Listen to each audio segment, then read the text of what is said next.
Just one small, simple tweak in how you think about the position can make a difference of hundreds of points. So in this video, I'm going to show you exactly how to think the right way. Let's start with understanding where the pieces belong, or if you want to trade them. One of the most common mistakes I see, players develop pieces without purpose. They plan moves like bishop to c4, knight to f3 because it's standard. Or even worse, they trade automatically. Bishop for a knight, knight for a bishop, without thinking who benefits. Let me be clear. You should never trade just because you can. You trade to reduce your opponent's strong pieces or to activate your own. Let me give you an example of how to understand this in a few seconds. Let's imagine you have no pieces on the board, just pawns and kings left. And now you can put them back, but wherever you want. So for example like this. You can do the same for your opponent to identify their plan. Here I have found my bad piece, the bishop. So now I know what to trade and for what. When we move back into our previous position, now there is nothing complicated. It's simple. Because we are going to move the pieces to squares, we found them to be more suitable. So just start thinking, which of my pieces are bad, which of theirs are strong, or which one do I want to trade off the board? You don't need to memorize setups. You need to understand where your pieces want to be. Now let's move to more specific topic, and that is calculation.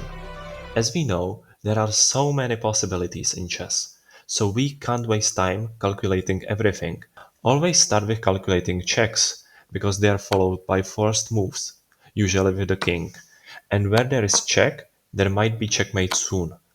Next are captures or threats, where your opponent has to respond immediately as well. If there is nothing, then go back to the first rule and improve your position. This brings me to the next, thinking for both sides. But not in the way you probably do. It's not like I do this and he does that. Most players only look at their own plans, they see a threat they want to make, and they move, without asking the same question about their opponent's position. And it's simple. Just understand why did they play that, what they are threatening, or if I were them, what would I be aiming for? Missing this leads to blunders. You fall into simple forks or miss a hanging piece because you are too focused on your own ideas. Try this. After each move, pause for a second and imagine you are playing against yourself. What would you do? I know it sounds crazy, but it's simple, and one of the fastest way. Intermediate players often know a lot of ideas, but they apply them randomly.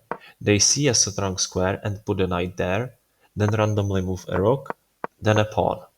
But it's not connected, there is no plan. Here is what stronger players do differently. They play with a purpose. Example, you see an isolated pawn.